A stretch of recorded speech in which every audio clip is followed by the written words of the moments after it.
Executive Director of the Literary Freedom Project. Please do not be shy about waving if you see somebody in the room that you know. So wave, say hello, communicate however you feel.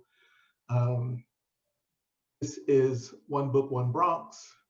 It is, well, it started out primarily as a local book club here in the Bronx. We were we were reading books that really reflected the people of the Bronx. We focused primarily on Black and Latin authors of all kinds of books, poetry, essays, fiction, nonfiction, spec fiction, nonfiction, of course.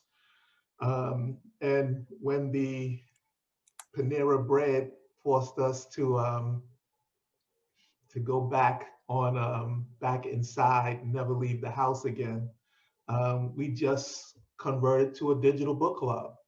And now we welcome people from all over the country, actually all over the world, Brazil, South Africa. We have people from the Carolinas. It's cold down there now. Yeah, so go ahead, Tara. Ron, I hate to tell you this, but we've been in the 50s, okay? Oh. Well, somewhere it's cold now. I think in Dallas it's snowing or something like that. Austin, in Austin. Yeah. But we entered into a partnership with the Leonard Leaf Library at Lehman College to present not only this book club, but a series of programs around the book, African American Poetry, 250 Years of Struggle. I never say that title right. Every week I say it a different way. But it's presented by the Library of America. The program is called Lift Every Voice and Sing. Excuse me, it's called Lift Every Voice. You can sing if you want to, but we just wanted to celebrate this book of poetry. It's an anthology. I think it's over 1,000 pages, 250 years of poetry. And we were one of the winners of a grant, nationwide grant, to present tonight, as well as several programs that's happening next week. So Robert Farrell from the Leonard Leaf Library is here.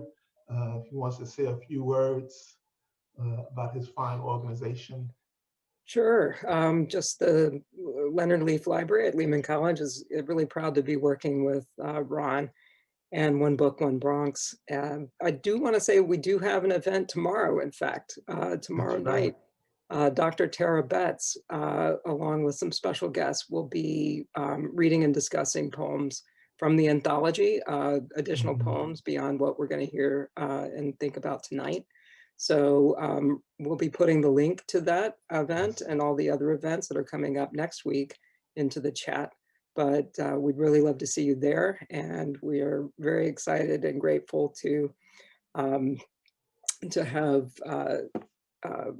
both Lise and Paula lead us in discovery today. So I look forward to hearing the conversation. Thank you, Robert.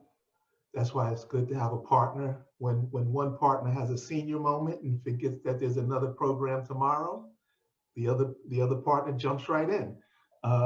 But thank you so much. Paula Ramirez, she's actually the facilitator of the book club.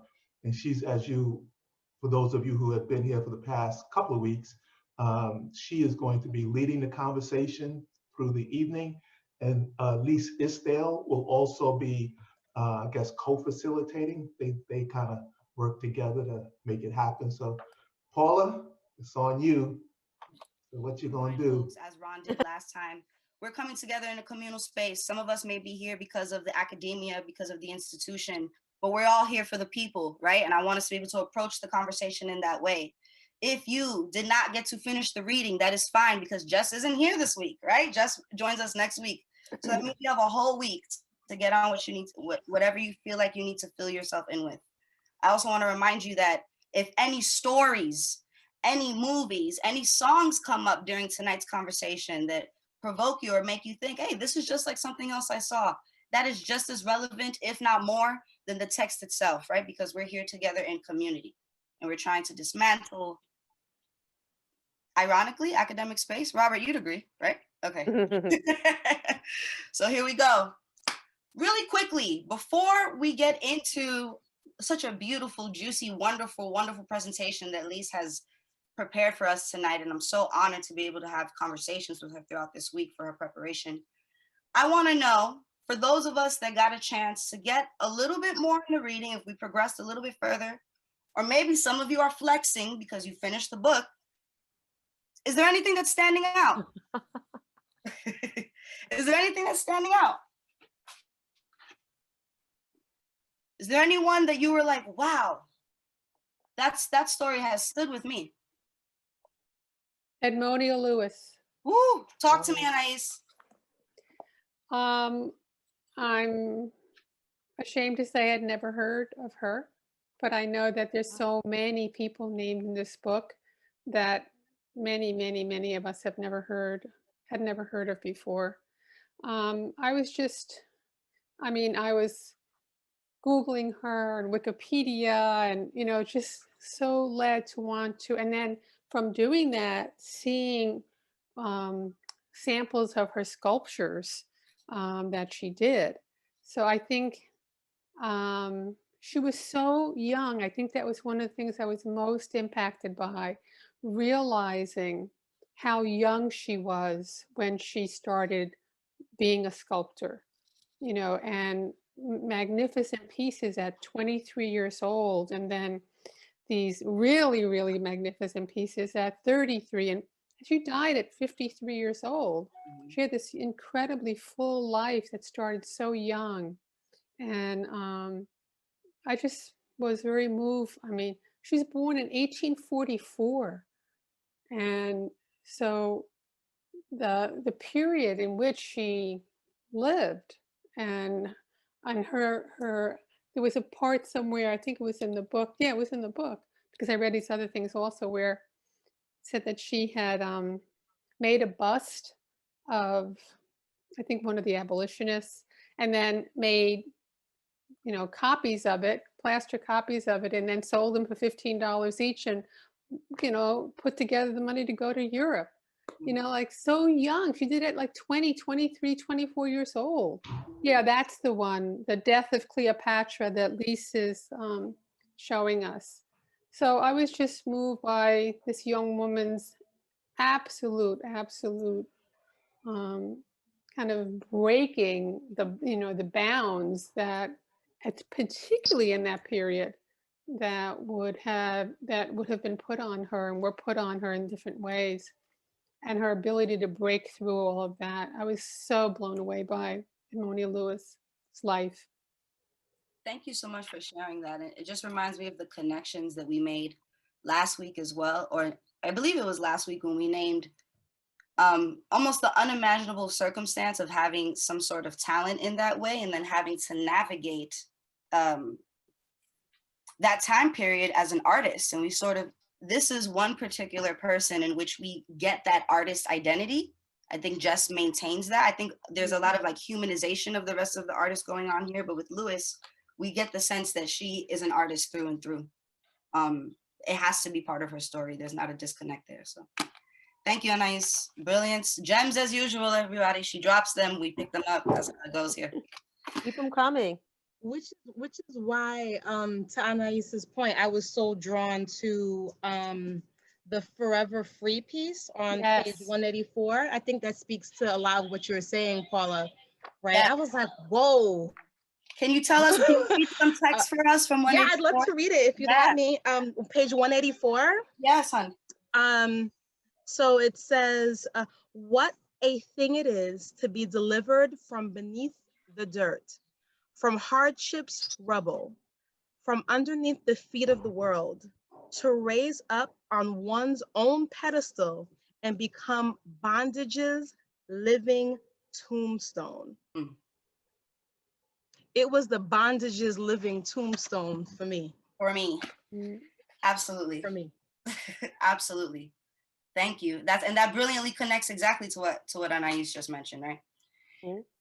Mm. This is great. And Lisa, thank you. If you're able to go to Lisa's screen, please see all of the supporting visuals. I think we got to cut Lisa a check. Ron, what you think? No, let me stop. Yes, good. Clearly, Yes, this is Lisa actually hasn't easier. skipped a beat. She's on time all times. Look, community for the coin. No, that's beautiful. Speaking of Lise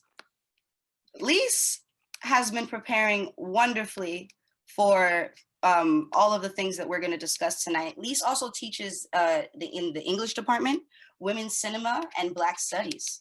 So I am so honored. Lise, if you want to tell everyone a little bit, if you want to take us into the intro, I can send everyone the link. Sure.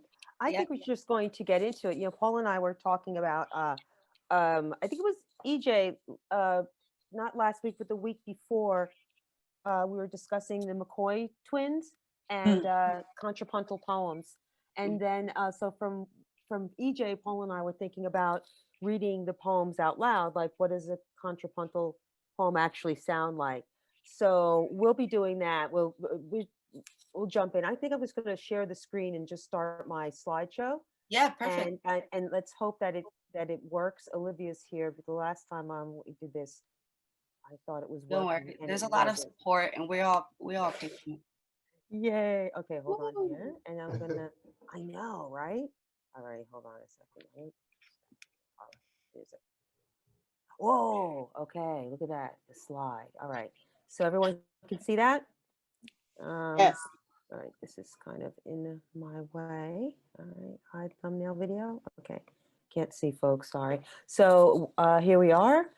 And no, why are you not? Oh, that's the one. Okay. So tonight's talk, Discovering the Black Women in Olio. So these are questions that I'd like for us to think about tonight. How are these Black women talking to one another? That's something that I'm interested in my work. How do Black women talk to one another across generations, across genres?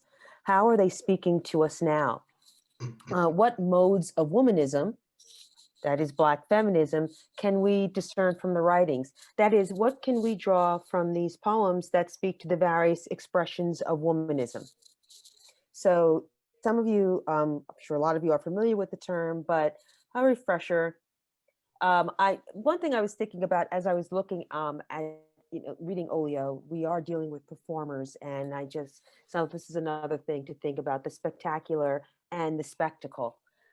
So what am I thinking about? What can we think about? How these women articulate modes of empowerment, how these women navigated their art in the climate of their time, politically, economically, and socially. So they're operating during the 19th century, many of them born right during slavery, or that period, that in between period, and certainly living through the periods of Reconstruction.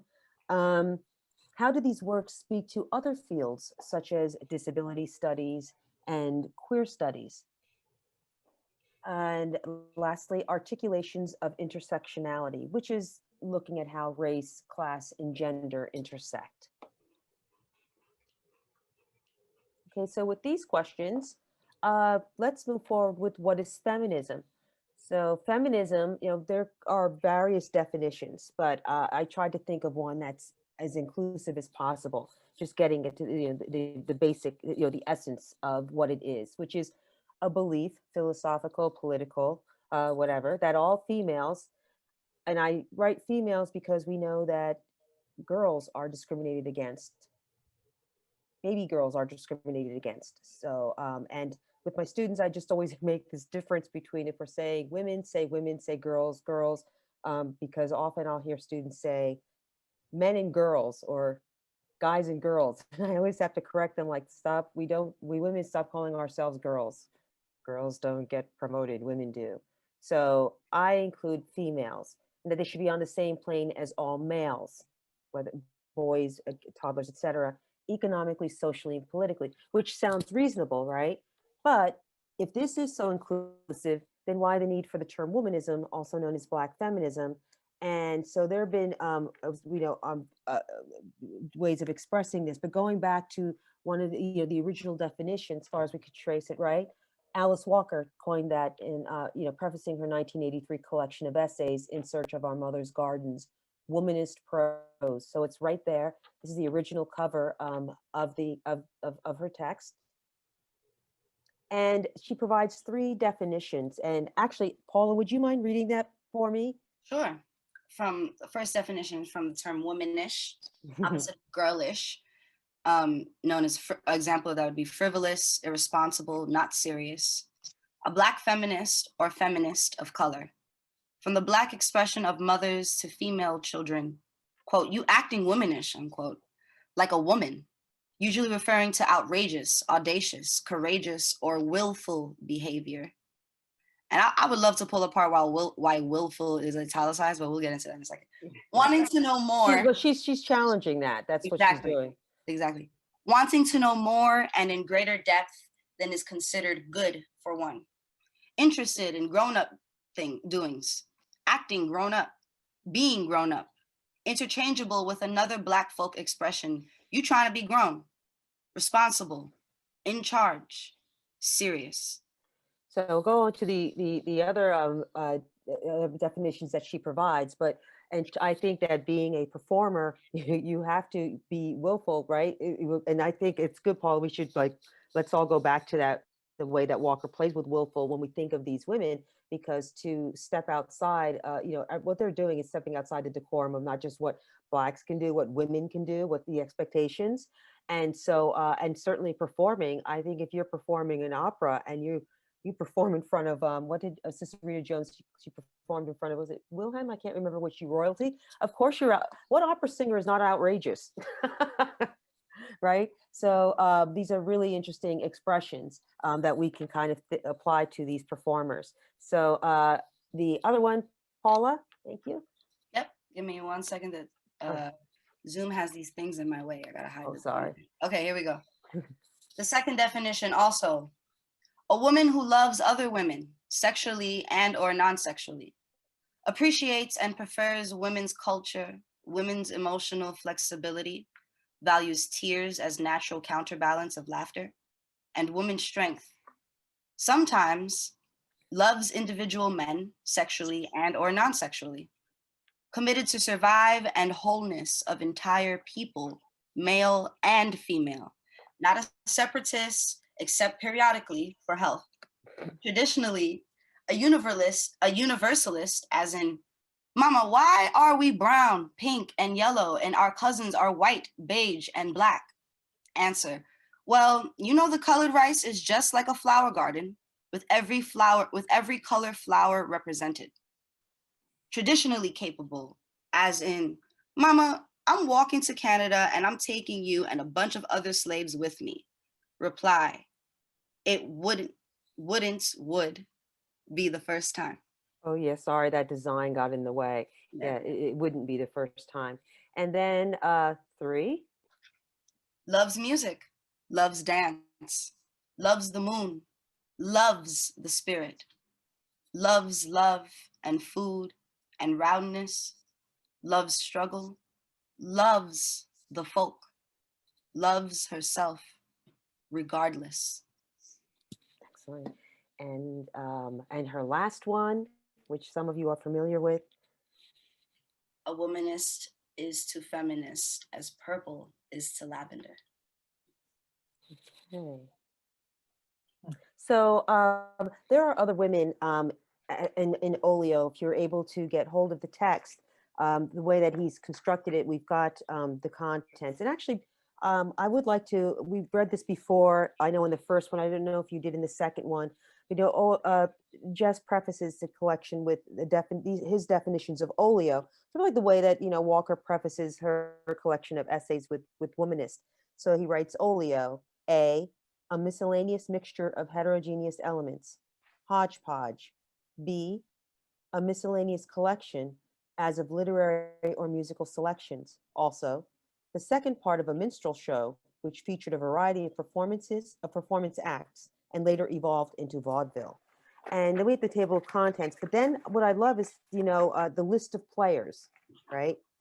Or it's on page 1, introduction or cast or owners of this Olio. And so, you know, I did not include Edmonia Lewis, but we've got Cicerita Jones, Mary Eliza Walker Crump, Jenny Jackson, and Della Marie Jenkins. And so I wanted to sort of provide a visual, like, let's see just what Jess is doing. Let's learn about these people. Let me provide a visual representation of them. And so with this, he wants to provide a representation of them through words. And here I'm doing it through pictures. And this is a link. Let's see if that won't show up. You can't see it, but it's a link to Cura, a literary magazine of art and action. And Tyehimba Jess gave this interview in April 2013. And it's an extended interview with Della Marie Jenkins, who was the nurse and caretaker of Scott Joplin. As well, and then there's another interview subject, Sam Patterson. So, and what I like about this, it reminds me of that project that they have in the Bronx, where they gather the various voices of the area, these storytellers. And it's not about people who are famous, because we know it's not about famous people. Don't make up, you know, they're not the fabric of our community. All right, so back to the women in Olio. Okay, so here's an image of Mary Eliza Walker Crump, or Eliza Walker, she's known in the text. So 1857 to 1928. I don't know if anyone can figure out her age. I'm always interested too. I always look to find out the age of Black women performers and what happened to them later. So we know with too many Black female authors, they died in poverty. And so the fate of these women, you know, it's worth diving into. How old was she when she died? Anybody figure that out? That's 71. Oh, that's a nice long life. Okay, so 71. And this is from a part of her poem, which we can find on page 35. So some of you might have the text, but if you don't, that's okay, because I have it here. And yes, I'm going to ask Paula to read it. And let me see the cane fields. Do I have the both of them here? Yeah, okay. So this is part of the, if you could just read part of this poem for us, Paula. It's called Jubilee, Eliza Walker. And he's got the question mark at the end of her, you know, in terms of her death date. Okay. Right. And you'd like me just to read that portion? Sure. Or actually, do you have the whole text in front of you, yeah. right? Yeah. So why don't you finish it? Like, people can kind of read that along with you, and then you just read the whole thing. That's great. Great. And I'm actually going to take this moment to invite, because we all know who we love to hear. I'm going to take this moment to invite EJ to read this for us on page. Oh, great. Excellent. We love us some EJ. Thank you, EJ. Yes. Okay. Thank you. You can read the entire piece, EJ. Yeah. Okay. Ma's singing would make our slave shack a palace. In the night soft pitch, her voice would outshine any moon, moaning with a wanting way that broke winter's hold to warm us. Oh yes, I can still feel her woolen hum, especially when trekking cross country singing Jubilee, like how she sang when Daddy's last payment brought us free. He'd earned cash by keeping the freeze of winter stored in summer. It turns out nigger ice gets just as froze as white. He'd declare.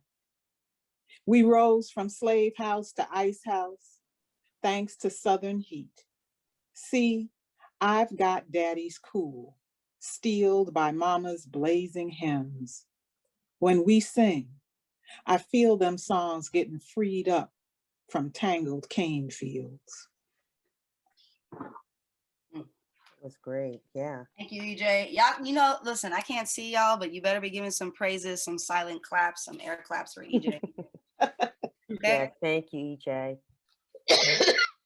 And here's a say, I don't know if you guys can read that. I can't see the bottom there, but the program is replete with a repertoire for any audience. Their rendition of Jubilee and Plantation Melodies is a result of special training.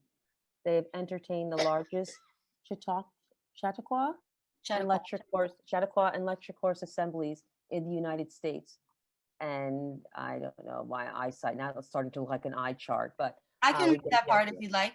Oh, you go ahead. I believe so. Here we go. Now everyone gets to see my live eye test. Yes. The following letter came voluntarily. A town that I can't make out on January 7th, 1918. To whom it may concern, I lectured with Walker's Justice Singers during the recent Chautauqua season, June to September 1917. We gave the fourth day program of the standard Chautauqua System's A circuit. The Jubilee Sisters were good. The Jubilee Sisters were good the entire season and were reported by the superintendents to be the best drawing crowd on the 6-day course. The Walker Company is an organization of men and women of repetition. And when you meet them, you meet ladies and gentlemen of character and splendid musical ability. I worked with them for 10 weeks. I listened to their programs daily. I take pleasure in recommending Walker's Jubilee Sisters to managers and their patrons. Yours truly, T.A. Harmon, Superintendent of Yanktown, which is Yankton? Yankton, Yanktown, wow. Yankton Board of Education. Wow, there's some praise there, right? Yeah. Okay. Now, I'm fascinated by Siamese twins. Paul and I were discussing this, and there's we were talking about the season of American Horror Story, where they had Siamese twins played by Sarah Paulson, and then of course there's the famous Chang and Eng, and I don't know about the McCoy twins enough about them. I'm so curious now. Did they have boyfriends? Did they date? I want to know more about them, but here we are, the McCoy twins. They died at age 65, not long after the other. Here's another picture of them. Look at I just want to take a moment with all of these women because they're also performers, looking at their costumes. Let's just kind of go back to this photo. So the fringe, the jewelry, the seamstress working on this. Look at how their hair is done. It's curled, straightened and curled.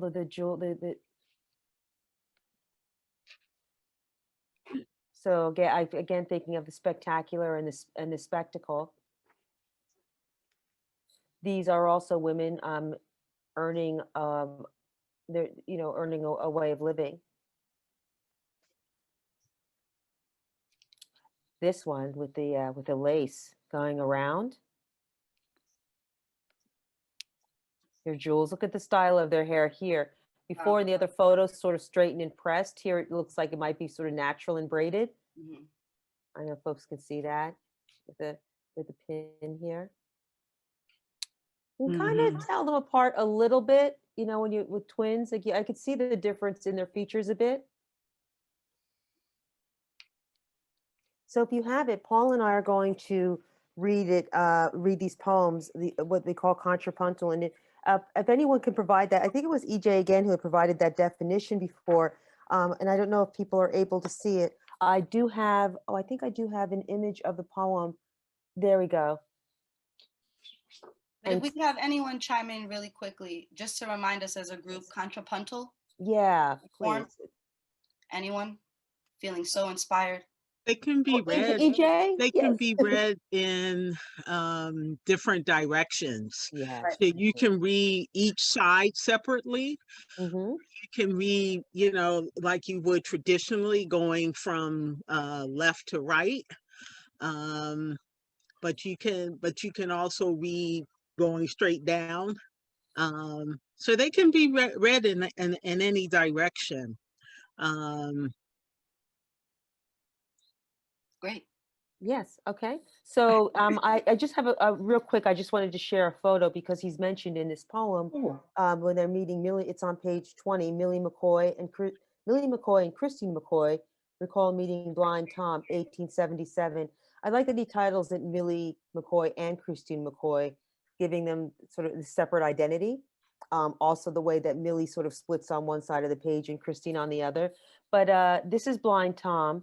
Tom Wiggins, that's what he's known as, Blind Tom, who was born a slave and blind, and he was a prodigy. So the master, they got him a piano. Here we could see him when he was younger, and here he is. Okay, so the poem. So should we start, Paula? If everyone's on page 20, and let me pull that up.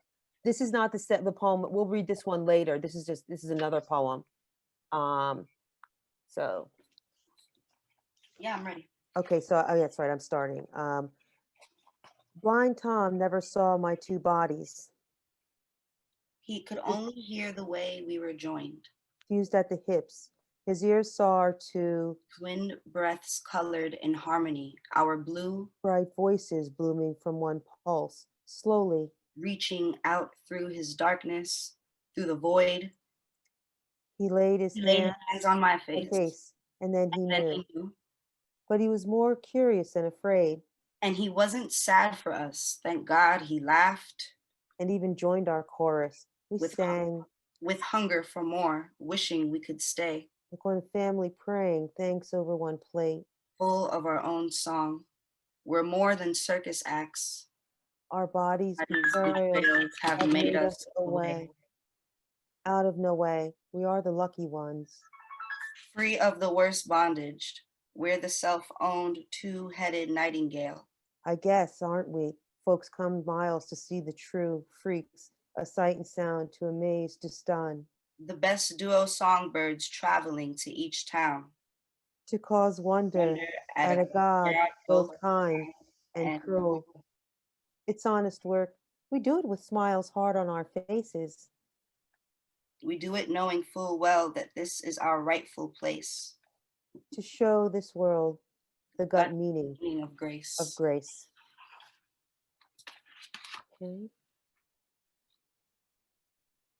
Now, this other poem that we found with the sisters is located on page, oh, it's marked it, I'm sorry, here we go. We ended the two songs, or was it Blind Tom River? Page 30, Yeah, where did it go? 30, 41. thank you. So Page if 41. everyone, yes, so again, it's called, and this one's called Millie and Christine McCoy. Although this is, I don't know where I got this one. This the Blind Tom Never Saw My Two Bodies, but this is a different one that we had but we're going to read this one also. Millie and Christine McCoy. What's interesting about this, if those of you don't have a copy in front of you, is how it's all in italics. Okay, I'll start. We mended two songs into one dark skin, bleeding soprano into contralto. We ride the wake of each other's rhythm, beating our heart's syncopated tempo. We're fused in blood and body from one from stem, budding twin blooms of song. We're a doubled rose, descended from raw carnage of the South. With a music all our own, with our mouths steeped in the glow of hand-me-down courage. Bursting open our freedom, we sing past rage, grown from hard labor that made our mother shout. Spent with awe, we hymn to pay soft homage to the work song's aria. It leaves us soaked in history like our father's sweat. Drenched in spiritual acapellas, flowing soul from bone through skin. We pay depths, born of and beyond the flesh.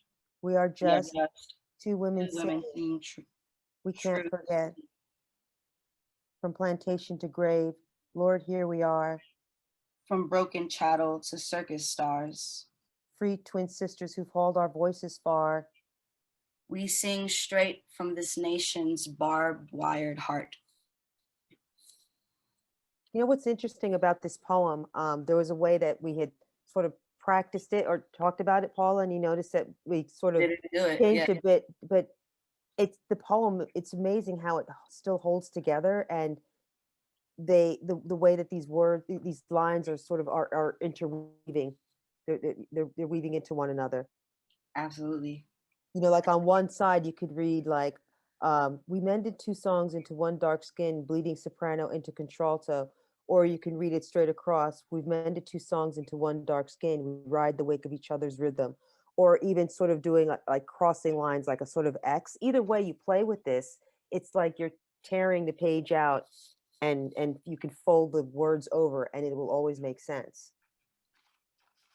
It's like an origami. Does that make sense to people what I'm saying? No? Okay, I'll move on. All Like right, a so yeah, it is. And it works, it works either way. All right, so that was the one, this was the one, I'm sorry, that the poem I have here, Blind Tom. So it is on page 20, Millie McCoy and Christine McCoy. So we'll read this one together. I'll start. Did we? Yeah. Okay. All Do right, I have? if you want to switch up the pace, Yes. great. Yes. All right. Folks could follow along on the PowerPoint. Okay. Blind Tom never saw my two bodies fused at the hips. His ears saw our two bright voices booming from one pulse. Slowly, He could only hear the way we were joined. Twin breaths colored in harmony. Our blue reaching out through his darkness, through the void. he laid hands on my face. And then he And knew. then he knew. But he was more curious than afraid. And he wasn't sad for us, thank God. He laughed. And even joined our chorus. We sang with hunger for more, wishing we could stay. like one family praying thanks over one plate. Full of our own song. We're more than circus acts. Our bodies' betrayals have made made us away. Out of no way, we are the lucky ones. Free of the worst bondage. We're the self-owned, two-headed nightingale. Yes, we are, for sure, the best duo songbirds traveling to each town. I guess, aren't we? Folks come miles to see the true freaks, a sight and sound to amaze, to stun, to cause wonder at a God, both kind and cruel. It's honest work. We do it with smiles hard on our faces. We do it knowing full well that this is our rightful place. To show this world the gut meaning of grace. I don't know if you guys noticed it, but as we were reading it, we played it around in the order, and it still makes sense. So just as powerful, right? I mean, I hope that was a visual representation of what I was trying to explain before.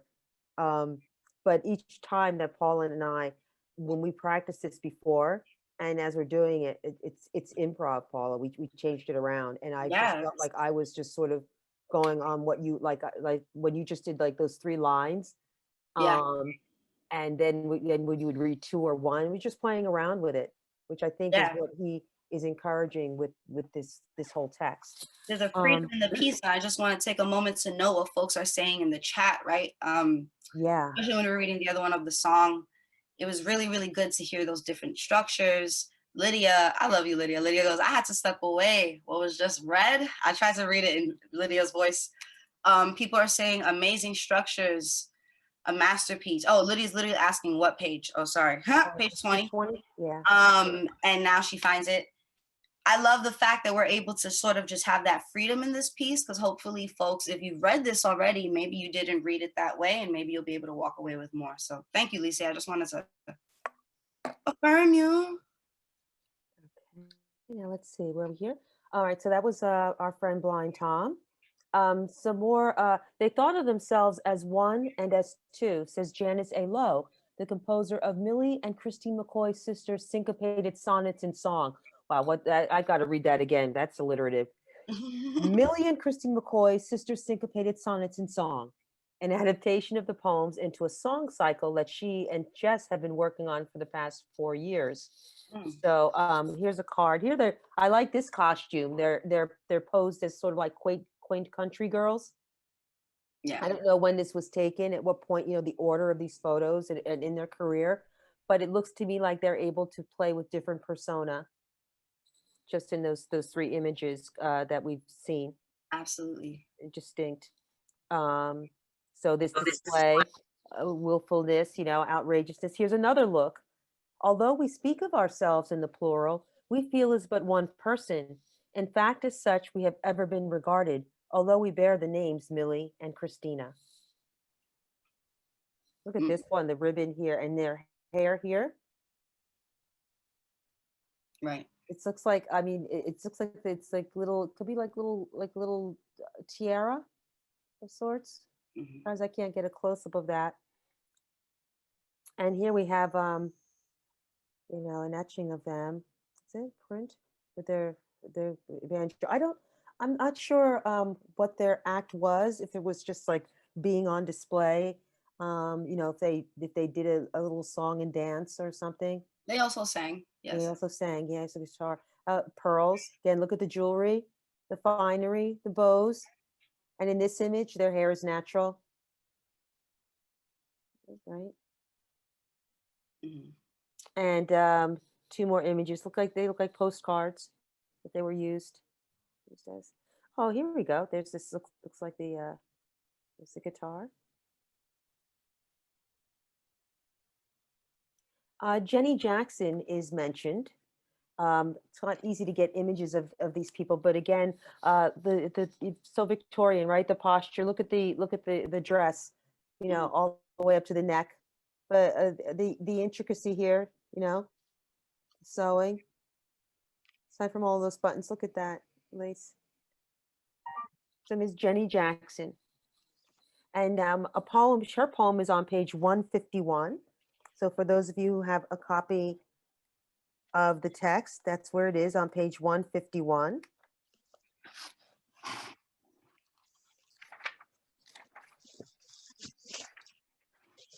So the poem is Jubilee, Jenny Jackson.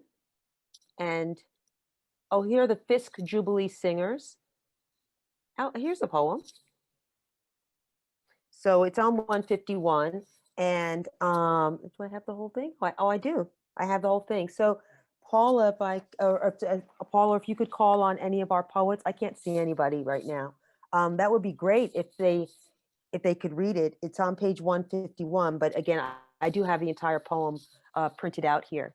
So if anyone would like to step up, that would be great. Yeah, unmute yourselves, folks. You know how Zoom works. Just feel free to.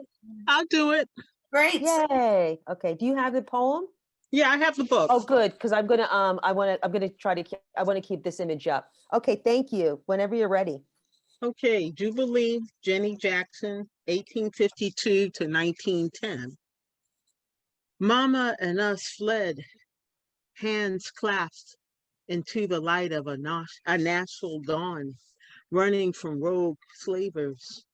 Our presidential last name wasn't quite enough to outshine this skin, was never worth much till Andrew Jackson passed on, left my granddaddy, George, free. Then there was me, Mama, and her washboard legacy. So she bet my future in some university schooling. Had no idea I'd be singing slave cabin, kindled songs all round the world.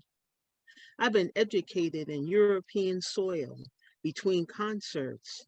I bet I've traveled more than old Andrew on this rambling mission to prove how our souls are holy and human.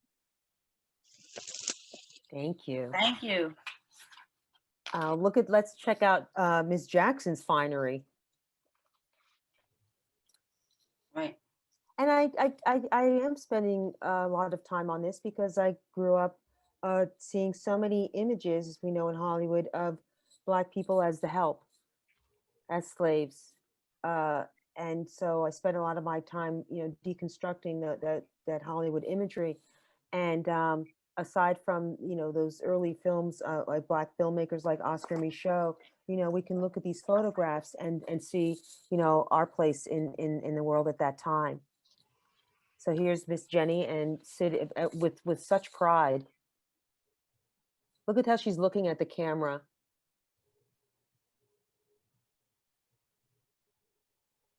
Beautifully bold. Now we have Miss Cicerita Jones. I must say, is it Cicerita? Excuse me, Cicerita Jones. Okay. And let's take a moment to look at this face. So young looking, right? Yes. Or Ciceretta. Thank you, Ciceretta. Ciceretta Jones. Better.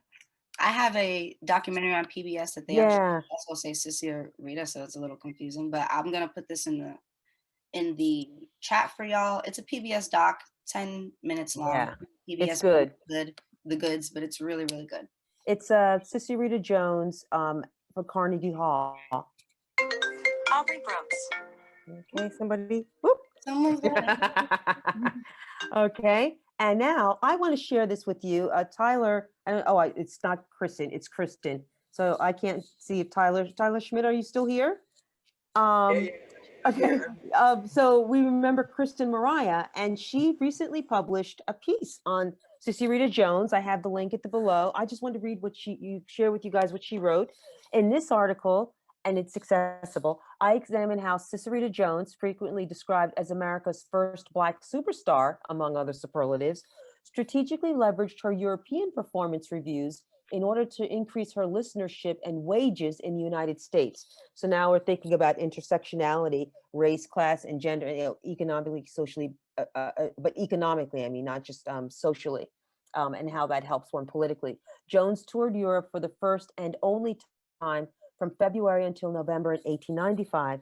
According to clippings that she provided to African-American newspapers, that she provided, the singer performed at the renowned Winter Garden in Berlin for 3 months.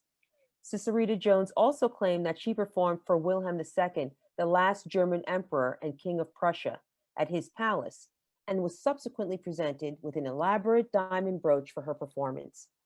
Afterward, the singer told the African-American newspaper, the Indianapolis Freeman, that she would like to live in Europe permanently. Her biographers frequently cite the success of this trip and its symbolic importance for African Americans. And yet, evidence of these events in the archives of major German newspapers is elusive and contradictory at best, if it exists at all. Nevertheless, after the much-hyped tour, her career would take many twists and turns. Sissy Rita Jones eventually performed in venues like Carnegie Hall and Madison Square Garden. She was the highest paid Black female performer of the 19th century and a role model for future generations of Black performers. So if you click this link, and I should probably, I'll try to copy it in the chat. I've got it in the chat for you. Okay, thank you. So it's, again, the title is On the Record, Sissy Rita Jones and Black Feminist Recording Praxis by Kristen, so I forgot the T, Mariah, and it's from Performance Matters, and it is accessible. So great piece. And if we could take a moment before we move on to Sure, acknowledge sure. part of the reason why Jones's story connects mostly is understanding that with being the highest paid Black woman performer at the time, then due to Jim Crow and all these other laws that didn't allow Black folks to perform, Sissy Rita had to move to the South and was forced into vaudeville in a particular circumstance before making their life in Europe and in other places. So just even naming that with all the accolade, right? And the first Black woman to perform at Carnegie Hall, right? And all of the accolade, all of the praise, all of the understanding, all of the talent, and sort of the social political destruction that's happening, there's no other word, right? Simultaneously, I think it's important to note when we ask ourselves in the beginning of this presentation, who are these women and what are they navigating? What are the circumstances, right? Like when we think of success, it's not just the highs of that, but the lows of that. And I think what's most compelling about Jones's story is that after hitting all these major like checkpoints of a performer's life, I would imagine, they had to go back to a rougher circumstance of performing. Like life did not end on a high plateau for Jones. So I think it's really, really great. Please read the article and watch the doc if you can, just because I think it's important to kind of balance these questions, right? And this success or this understanding of like Black art, also in its time, we can look back now and understand impact, but even in its time, there's this feeling of elusiveness to it because you can be on top and then none of that matter, right? And I want folks to, we all know that feeling, we all have that circumstance. And if you're a performer or not, I just want us to take a second and put ourselves in that feeling, right? Yeah. And I think when we're thinking about the list of Black female performers who aren't acknowledged for the work that they do during their lifetime, and again, to sort of often end up dying in poverty or forgotten, or certainly not in the way that that would have befitted somebody like Sister Rita Jones, or I'm thinking of people like Zora Neale Hurston, Phyllis Wheatley. Or you think of someone like, or someone more recent as Marsha P. Johnson, right? And having just what resources and what ideas of even Black feminism and Black womanhood mean in that. And I think Olio that's why I think naming, when we're asking what is womanism, what is feminism, thank you so much for even pointing out the idea of female and how we navigate those terms of like, who are women and what does that actually mean in a Black body during these times. So. Oh, we know. Oh, we know.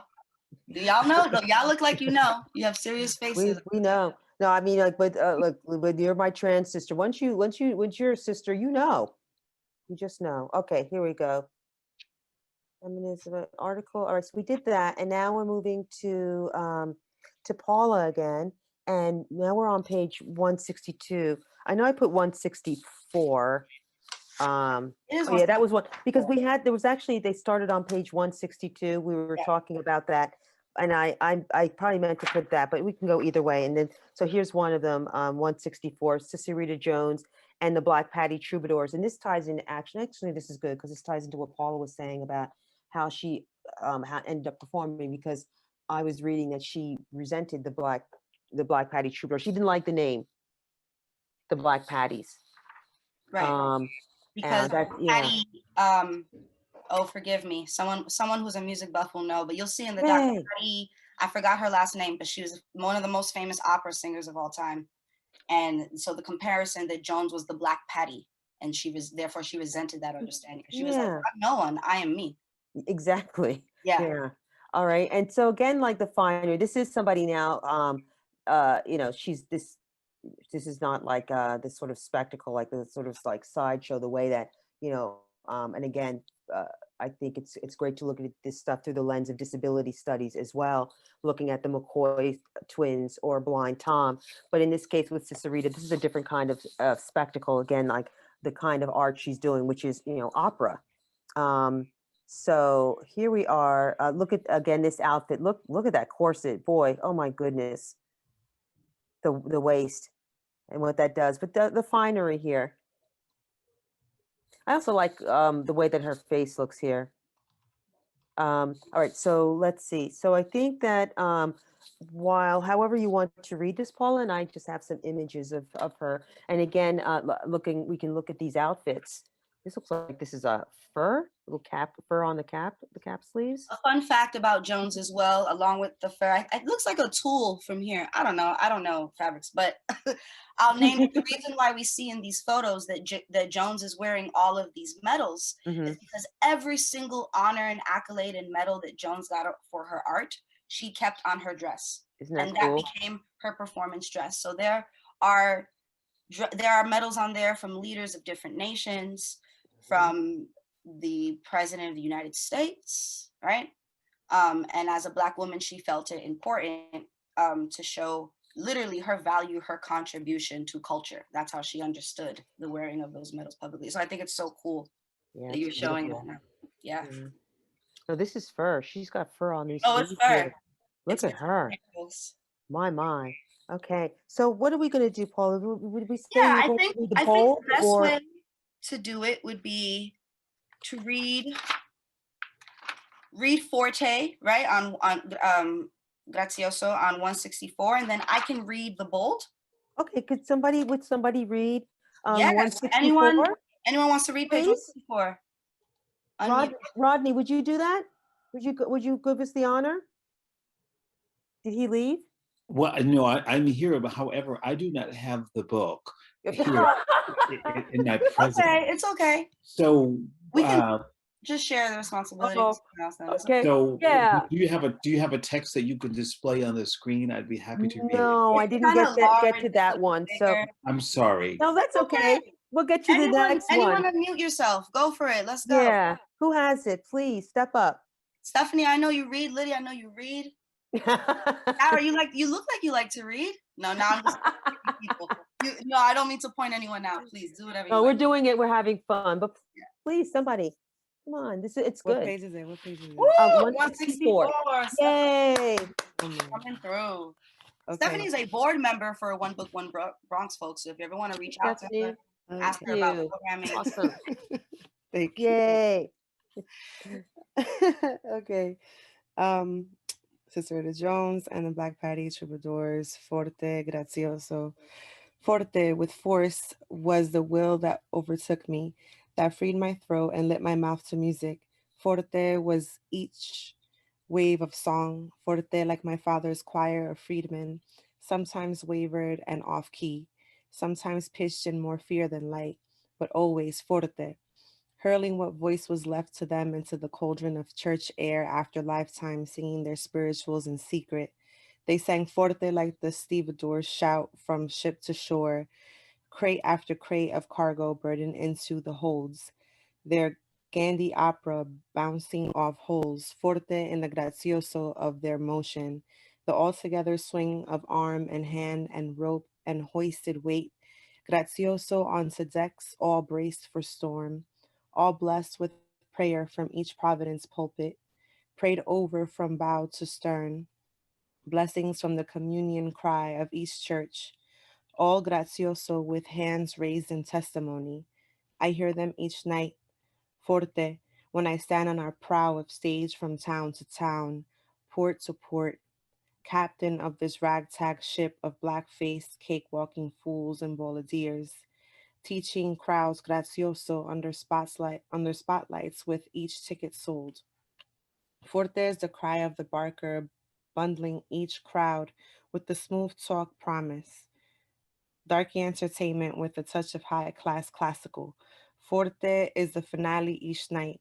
Gracioso is the closing curtain, the unmasking of painted faces, the darkened lamplight, the applause fading like the hush of receding surf that carries us on through the night, the ocean of audience rising and falling with each wave of season. Gracioso is the sail of our bodies in their wind. Thank you, Stephanie. And what I'm gonna do is just read the bold pages 161, 163, and 165. Yeah, that's cool. Of course, even when she did belt out some opera born outside of this country's peculiar history, she'd have to still come right back down and weave her way out of the cakewalk of blackface and Jim Crow. Every evening, she'd waltz all proper out of the spotlight and then let the little okey doke shuffle and that coon talk grin take over the stage. You know, the circus they all was coming to see. All of them, black and white and every shade in between, came because of her name, wanting to see the famous Black Patty herself. And just about as many stayed on to feel the glow of those minstrel shines. What is a coon show anyway? But one poor devil putting on a mask, another devil willing to pay to see. See, Sissy would know how to let folks into one mask and out through another. She'd even raise a toast to the mask, joking about whether folk, black and white, really believed that the opera was wearing her as a mask, or if it just tickled them to see her putting on the white mask of Vivaldi. Was it her voice or someone else's? They'd seem to ask. Well, it was all her. Every note, in whiteface or blackface or in just plain old American, went straight down to her bones.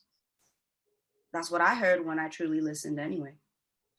She'd pour those opera songs all over her body and then dress herself in the church frock of hymns. She told me one time that in order to hear her true voice, she had to ask herself about her own masks. What kind of mask might I have on, she said.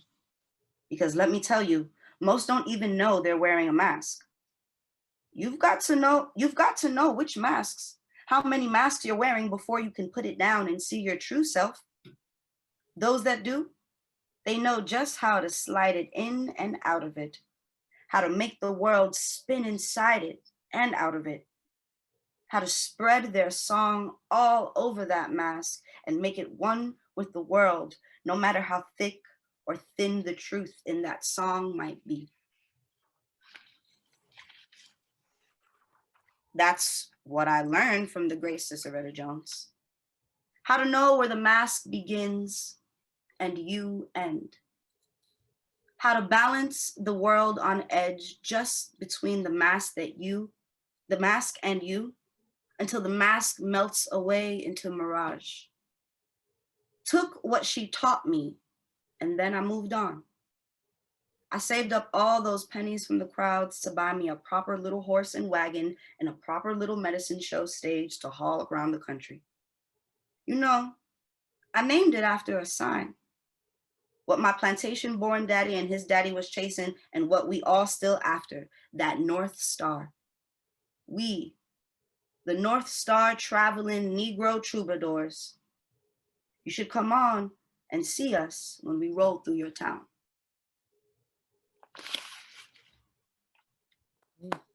Brilliant. Right. There we go. I'm just going to go back on this image and we can just take a look. So I can't see the prices at the bottom.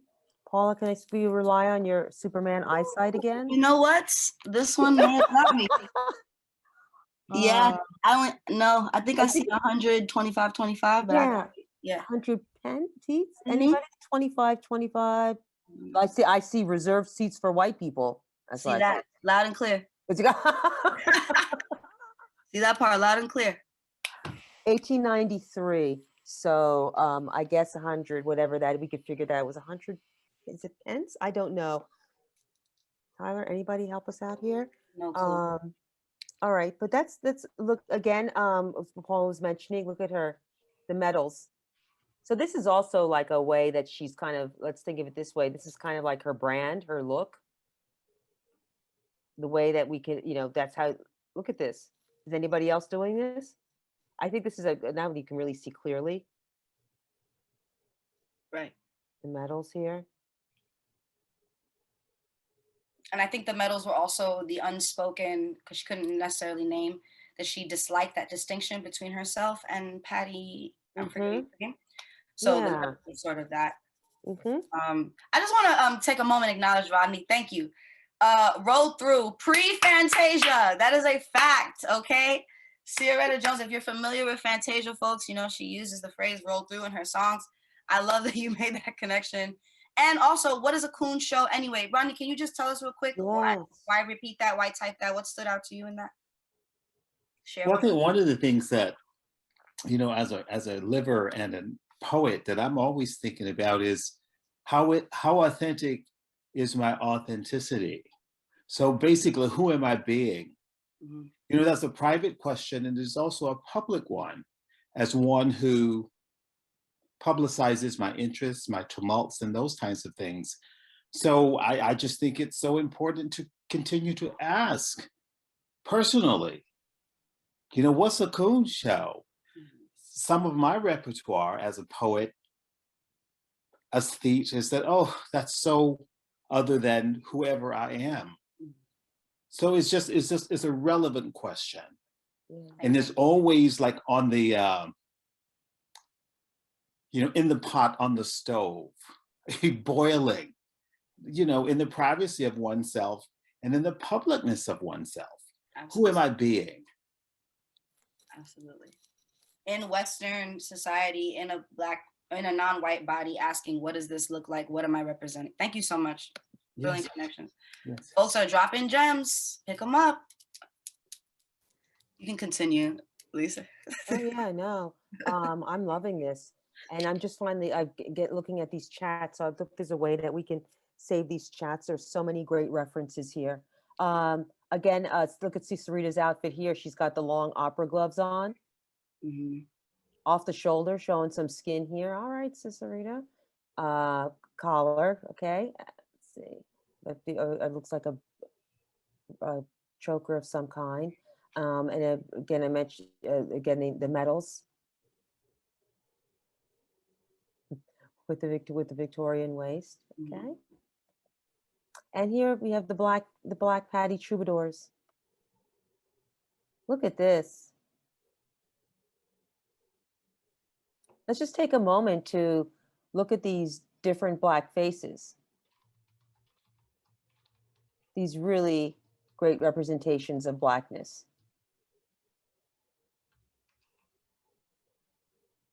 What it was like for them to be able to gather together and pose for these pictures and sing. And I'm in particular looking at the women, and this one right here, center, is that Serena? It just says Black Patty Troubadours. She looks so small. I imagine her to be much younger in this photo. Yeah, but she looks so small. I guess because in the pictures, you know, with all of the medals and stuff, she appears taller, and that Victorian posture, I guess. Look at that. Okay. Look at the men. All right, move on to the next one here. Della Marie Jenkins. So she's mentioned, it's winding down a bit. I could not find any pictures of Della Marie Jenkins. Earlier in the slideshow, I have a link to a magazine interview where Jess goes into more detail. But what were your duties with Mr. Joplin? And she says, bathing, feeding, tending bed sores. Wasn't much to be done by that point, but dose him up and let him move on from this world. He didn't say much, moved very little, except when I would hold him up for bathing. He would try to play his scales on the bedside table. I'd be wiping him down while he played rags on that invisible piano, all slow motion and stiff, all herky-jerky like a rusted-up gadget. So far gone into his dreams, he didn't know much of whoever came to visit, but he knew how to find middle C, knew how to grow something in his head nobody else could hear. Of course, that might have been sickness talking, but there he was, with music stuck all up in his hands, him trying to work it all out before he left. And this is a woman who's, what we can see, this is an example, somebody who's able to record, you know, a genius. And again, this kind of, you know, at this point, we can have this discussion about Joplin in terms of disability studies and how she's able to see how he's still producing his art despite the state that he's in. So that's Della Marie Jenkins, one of these voices behind the scenes. And that is it for the slideshow. And I'm just going to go back to those initial questions to think about for folks. And that's it. I don't know where we want to go. No, this is amazing. Thank you. I want us to all take a moment, take yourself off mute if you can. Let's give Lisa a round of applause. Thank you so much. Let's Thank hear. you guys. We're a loud group. I can't believe I hear one clap. No, I just heard one clap. That's so sad. That's me. Jacqueline. And Paola, you guys were awesome. How wonderful to Yes, thank you for use poetry as a centerpiece, you know, during these mysterious times in which we find ourselves. And but I was really thinking about the poetess musicologist and through Olio. This book is so Pulitzer worthy. It will just never grow old. And you guys did a brilliant presentation, and much to ponder. Thank you so much. Thank you. No, thank you, everyone. I don't know where the button is to see people anymore. No, I think if you stop sharing your screen though. Yeah, good. stop share. Yeah. Stop share. There you go. Oh, there you go. Hi, everybody. I just learned another feature. This is so embarrassing. I know. And look at Tyler. Hey, Tyler. And folks are making great connections in the chat. I just want to note, aside from giving Lisa all the praise as possible, if you're able to, naming how in this story, particularly Sarah, I'm just going to read what you shared. Feel free to keep speaking, but how these women made money and were independent, which is a true notion that we understand of their art, and also suffered, right? Like even the notion of like being in Black body and making your money and getting your accolades, there's still a lot of other things, probably more important things than sort of that social stability. And it's one of the rare times in Black American narrative that we see that, right? That the emphasis isn't necessarily on the stability to survive and make the money, but the art. I don't know if you want to add anything to that, Sarah, but like, I just think that's a great notion. No, I appreciate you pointing that out completely. Thank you. You know, Great. Awesome. And then folks are saying, thank you for the images. Yeah, let's silent claps for these images that I wouldn't have had the opportunity to see. And so thank you for that labor. Right, I agree with you, Jazzy. Like, we have to process like everything that was given to us in this moment and then go back and reread the book, because it's different when you have a sense of who you're reading about. And natural, again, I'm gonna make that theater connection, that idea to going to a vaudeville show or attending, seeing an Olio in person is sort of like, we don't know what we're gonna expect. So it'd be so different to go with that different navigation.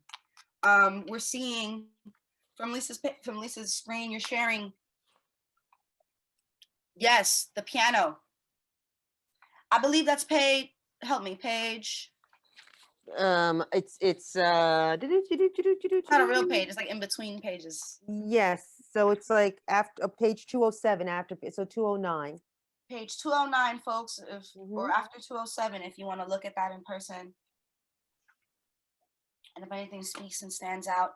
With 6 minutes left of our session tonight. Oh no, I definitely have to add this. Tyler, thank you, because this was a major point that I wanted to make earlier. Walker's definitions, right, within how she contextualizes certain terms within her definitions in order to expand how we know her words. Tyler, I'm just going to read what you shared, if that's okay. And if you want to expand on it, go ahead. Or if you just want to talk, you can feel free to just do that. No, go ahead. I hope you know what I mean when about the as in, when she uses the dialogue as in. Giving us real life example, but it's not an example. It's the actual action happening, right? Is that what we're naming, right? That it's not an example of this happening. This is the actual action. As in, meaning this actual thing that people do say or understand. And Tyler says, I like how Alice Walker's definitions teach her as in moments. We talked last week about the ways that the book is structured like a workbook. Both writers highlight writing as a teacher. Absolutely. Yeah. So again, using this life guide, this manual, not a life guide, but using this manual sort of to navigate the stories in which you find your own parallels, right? Because we spoke last week about, again, navigating that responsibility in this body and what that can look like. So that's amazing. And I loved when I was on the phone with Lisa talking a little bit about how we read and how we prepare the books. As you can see, she has the page open to the butterfly. And that's where we are introduced more into the McCoy sisters. And something that came to me is that these images can actually, which if you're a book lover, what I'm about to say sounds super blasphemous, but these images can be colored in, right? They can be moved and shaped to whatever you understand the piece to be. So just going back and examining, maybe you imagine the piano, but you actually see it brown when you hear this piece or you hear this poem. Feel free to add that and put that in. He's encouraging you to play around with the text in the back. Yes, EJ did point that us first or second week when we were into the book. So the first one there, pulling it out. But we before everybody met, we also talked about how we didn't want to pull out the pages. I know. Then, look at this. But EJ, you could try this one. See the little twisty, it's like a what is it? The Mobius. The Mobius. Yeah. Look, he provides a how-to. No, I have a page that is out of the book. It's not taken from my book. No, I didn't take a page out. That's when he sent you. I've heard him read before, and he had one. He gave it to me, so I have a page, one of the poems that I can manipulate. Right. Look, I was going to buy the paperback and take the stuff out because I have 2 hardbacks. Yeah, you don't want to mess up a heart. It feels weird, right? And I think, don't you want to do this? Look at that fun project. Yes. And I think I buy a paperback. I know again that's the point, right? Somebody just made a good point. You could take the book and make a photocopy of the page and take it out, and then take the photocopy and do it. Except note that because the way he set up the book, it's not really 8.5 by 11, so you got to get the dimensions. Like again, I think that's the way he sort of constructed it by going back to that butterfly page where on one, like you have pages that are completely blank, and I just feel in some ways he's just like inviting us to come play along with him. Which I wanted to make with interactive learning. With 2 minutes left to our session, making the connections that just walk. Yes, this may be for some of us a very prolific piece, right? And understanding the ways in which we manipulate work. But I think making the connection to Walker is that every work can be manipulated, right? I think that is the point. That is the understanding of the Olio, presenting it in this form, in order to work around and play with the notions and the stories that we already know. And whether we take it literally or figuratively, Jess leaves us with that responsibility. And I think I want to thank you all, because as a group, we've really done that. Like, we've really done that. We have 1 minute left. I want to remind us that next week, we're in conversation with Jess. Rodney will be facilitating and leading the conversation. Rodney, usually with our group, we ponder a lot of questions throughout the weeks, right, in which we read. So hopefully there's an opportunity for us to discuss or have our questions answered as a community, right? Because again, this is a major community space. And even if you don't finish the book by next week, I want you to come in power when we're in conversation with Jess. And if there's any notion or connection, you know, maybe it's a hot take, maybe it's something you didn't think about before, it is something to bring to the table. And I just wanted to put us all on the same page with that. Because as Ron mentioned, we are scholars, but this is not an academic space, right? This is a community space. And being able to, I think when we invite authors into our space, and even, you know, inviting Lehman here with us, there is a notion that people have to show up and present a certain way. And I just want to encourage you all to bring your best selves, because it's been the best time.